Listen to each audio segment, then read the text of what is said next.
Kain ka na. Anong gusto mo dito? Yung potato mas o yung pasta?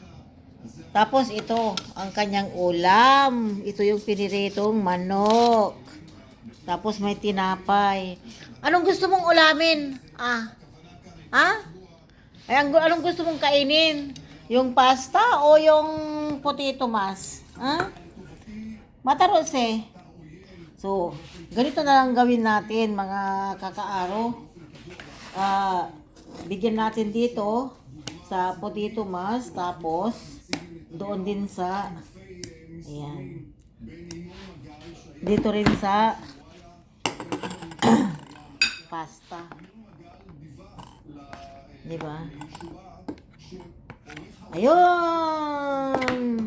Tapos gupit-gupitin natin kasama ang kanyang ulam.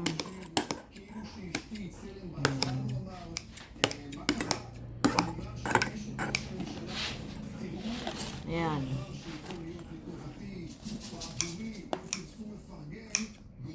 Masarap talaga ang ulam ng alaga ko.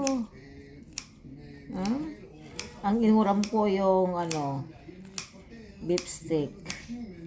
Pero binigay ko na rin yung iba sa kanya habang kumakain ako. So, ayan po.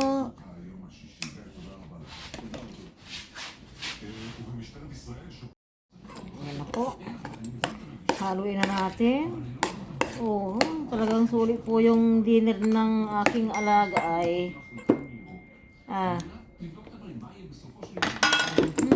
Okay, Tonton, halika na dito. Where are you, Ton? Where are you? Halika na, kain na. Masarap yan. Ayan.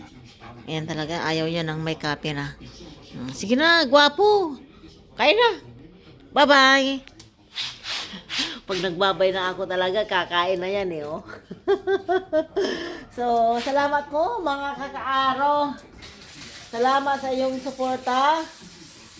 Ang ibig po sabihin ng kakaaro is amigas, amigos din po. So, ayan, mga amigas, amigos, kakaaro. Salamat po sa inyong mga suporta dyan. Bye-bye and good night. God bless us all. Bye.